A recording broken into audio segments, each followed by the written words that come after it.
That traffic stop, it's not uncommon for other officers to back officers on traffic stop. It's quite common, especially in the South End.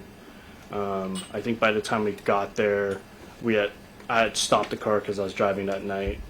I think Officer Collins was the one that gave me a thumbs up, and we stopped, and then we just kept going because they were about to clear that call. Okay. And so what did you do after you had left that city? After that, we just started patrolling the area. This was, I think, 96 and A Adams Street. I started heading north on A Adams Street. Okay. And so we've heard about these mic clicks. Do you remember what you were doing directly prior to hearing these mic clicks? Yeah. When we were on A Adams Street, we observed, I would say, two younger white females that were kind of standing off the sidewalk. A Street's kind of a really dark street that's not really like any apartments. It's like the backside of all the businesses, so they were kind of out of place. A vehicle had stopped. It was a black Mercedes with super tinted windows.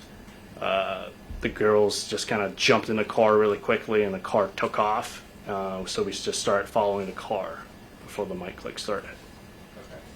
And what was your concern about what was going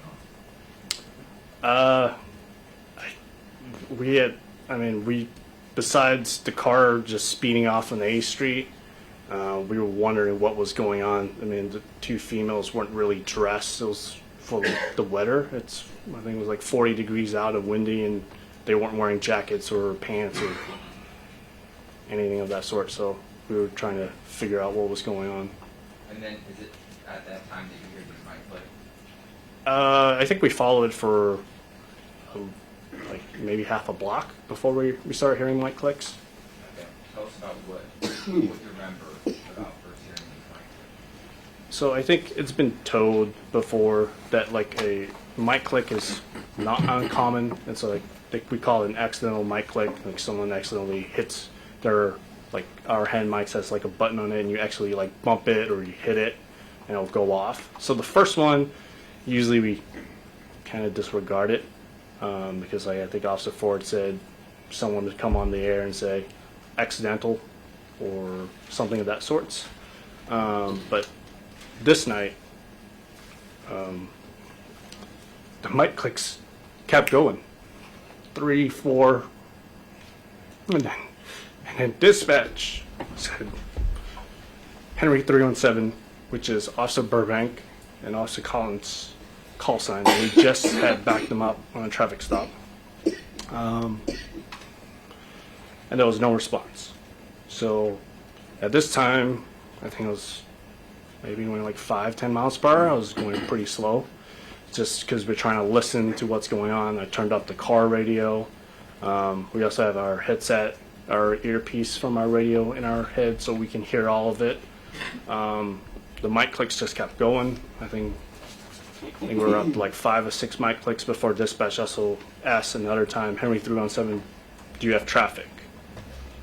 And then nothing came out over the radio. And then finally, Officer Burbank came on the radio and just screamed out his location, 96 in Ainsworth.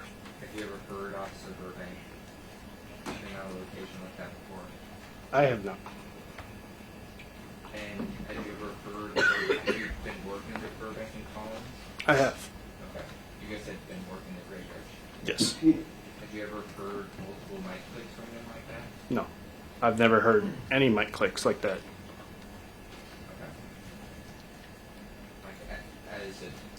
As in my little time as a police officer, I've never heard any mic clicks like that. Okay. And so what's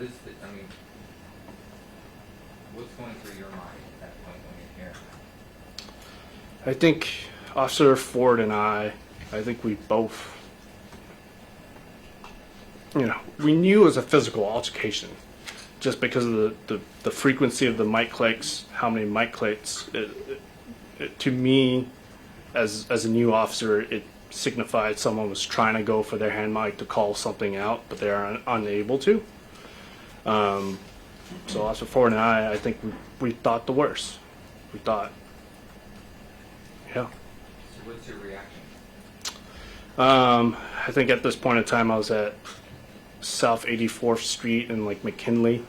I made a U-turn with activating my lights and made a U-turn really quickly. And I started heading as quickly as I could to 96 and Ainsworth. Here's your emergency lights on, Yes, and sirens. and are you and Ford saying anything to each other on your way there? I think there was a little bit of discussion back and forth about what's going on. But I think for the most part we were trying to keep quiet to listen to what all was happening over the radio. Okay. And so, walk us through kind of when you get on to 96. What's next? Yeah, so the route we took from 84 and McKinley, I made a left-hand turn heading southbound on Pacific Avenue, and then a right-hand turn heading westbound on 96. From Pacific and 96 area, if you're going down towards Ainsworth, the elevation is slightly higher, so you can actually see all the way down to the intersection of 96 and Ainsworth. That's when I observed what I thought was Officer Collins's car. Okay. Where did you observe? It was stopped at the intersection, which is weird. That's not a good police practice that's taught to us. It was just stopped in an intersection with just its yellow embers on. Is that how we've seen it in the photos? Yes. So it's in that same position when we first see it? Yes. Okay. Does it ever move from that position? No. Okay. And so, you're headed down 96. What direction are you headed down 96? Westbound. Or westbound? And you see the vehicle up ahead of you, is that right? Right. Okay. And can you see anyone in the vehicle at that point? No, I think me and Officer Ford, I kept asking Officer Ford if he could see anyone. The whole situation is just unsettling. You don't hear mic clicks and then see a vehicle just kind of positioned in the middle of the roadway. It just doesn't make a lot of sense to us. So I just kept, as we kept driving, I kept asking Officer Ford if he saw any of the officers. Okay. And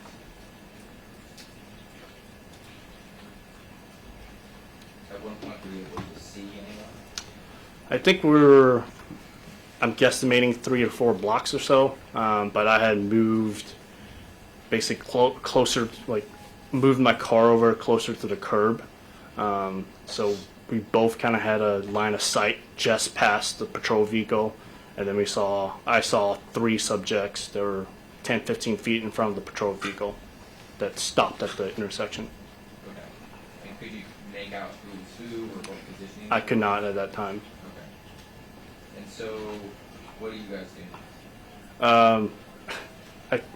I think before even the car stopped, Officer Ford kind of jumped out of the car and started running.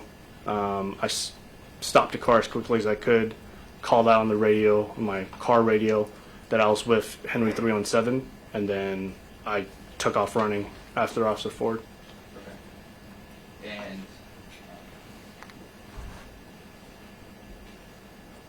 what do you see when you first get on scene? So when I first get on scene, what I see about 10, 15 feet in front of me is now, well, we now know it's Manny Ellis, or Mr. Ellis. He's face down in the prone position. Officer Collins is also in the prone position, trying to secure his legs while he is kicking backwards at Officer Collins.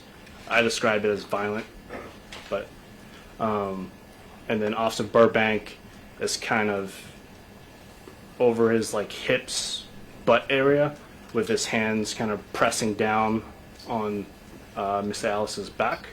And I think in my statement, the only way I can describe it is literally watching Mr. Ellis buck back and forth, and Officer Burbank looked like he was just riding a wild horse. What Officer Burbank is essentially straddling the Yes. Yes. knees on either side. Yes. And Collins is behind him holding on to his leg, is that right? Or attempting Yes. And what do you and Officer Ford do next? As we're running up, I think I was the first one to address both the other officers. I yelled out, "What do you guys need?" And I think that's when Officer Collins responded on the radio, "We need hobbles." And I explained to him that I don't have hobbles, I don't carry it. And so we just kind of made a plan to secure his legs with Officer Ford. And have you ever used hobbles before? I've never. And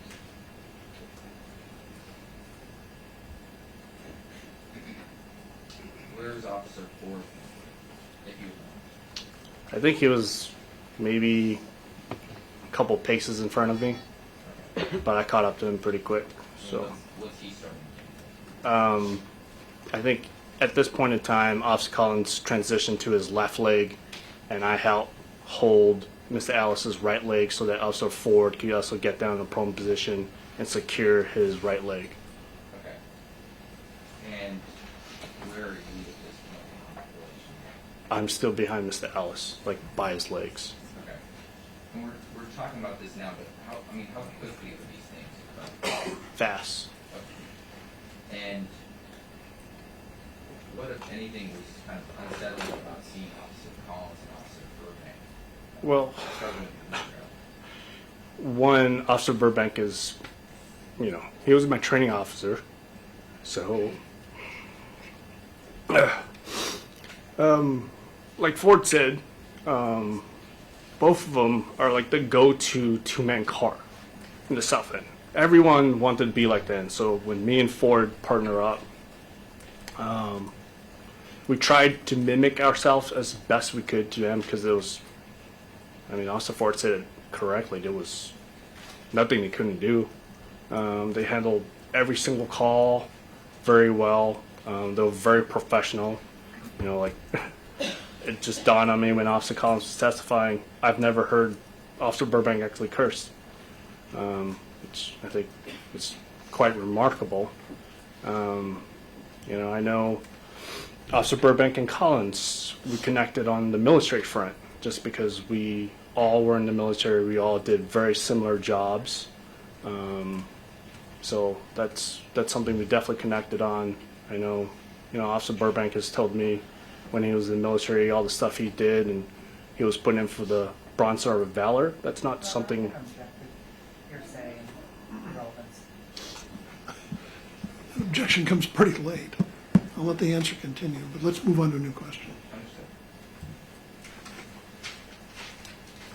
So seeing them, these two experienced officers struggling with Mr. Ellis, obviously plays a factor in what you're seeing. Yes. So you were talking about Officer Ford being on one of Mr. Ellis's legs, and Officer Collins, is he on the other leg as well? Officer Collins is on the left leg. Officer Ford's on the right leg of Mr. Ellis. And what are you doing then? After I helped secure both legs, I was on the right side of Mr. Ellis. The way he was thrashing about with Officer Collins, Officer Burbank, it did not appear to me at all that he was handcuffed. So the first thing I thought about was, we got to get this guy in cuffs. So as I transitioned up his body, I started off kind of working up his leg to where his hands are, and that's when I noticed that he was actually handcuffed. And right below his handcuff, kind of by his waistline area, was a Glock magazine. Being around a little bit of firearms, you can identify a Glock magazine pretty easily. And you talk about that in your statement. Yes, I do. And why did you mention that? It was concern. We didn't know who it belonged to. It was just kind of laying by where his hands are, where he's handcuffed. So we don't know if Mr. Ellis was armed at that time. Okay. And so you noticed that Mr. Ellis was handcuffed at that point in time. So what do you remember doing next? Yeah, at that time, I made sure that because he was handcuffed, I wanted to make sure that he wasn't going to break out of his cuffs, or just made sure they were double lock. With handcuffs, you double lock them so they don't cinch down on people. Also, it gives it like just an extra security so they won't come apart. And as I was doing that, Officer Ford grabbed the Glock magazine and kind of just yelled out, "Whose magazine is this?" And no one responded. And then I just saw him throw it off to the side. Okay. And what do you remember Burbank doing then? Officer Burbank was asking for help at that point in time. Okay. And what did you do in response to that? I told him that I'm on my way up, or I got you. Okay. And so what did you do at that point? When I started helping Officer Burbank, I kind of situated myself on the right side of his torso. I think I had just placed my right knee on his right shoulder, and I kind of just formulated a plan with Officer Burbank that I was going to take the right side of his body, of Mr. Ellis's torso, and Officer Burbank was going to take the left side of Mr. Ellis's torso. And is it just the four of you there on scene at this point? Yes. Okay. I think Sergeant Lim gets there pretty quick after. Okay. I think Sergeant Lim gets there pretty quick after. And so, do you know other officers are on their way? I can hear the sirens. Okay. And so, what's the goal, I guess, of taking those points of contact with Mr. Ellis? I think in my head I was just trying to think of how's the best way to control Mr. Ellis when he's thrashing around like the way he was. Is kind of just splitting his body into 4 different parts and holding 4 different points on him. Okay. And what happens to, what do you remember happening to Officer Burbank? So after we made our plan, Officer Burbank, I see him start to get off Mr. Ellis, like the way he was positioned with Mr. Ellis. And then I see Mr. Ellis just kind of buck his chest up.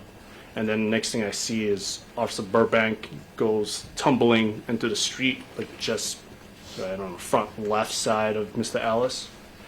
And that's at the point in time where I had to move myself on top of Mr. Ellis. Is that what you're describing in your report there? Yes. Or, I guess, in the interview? Yes. And so,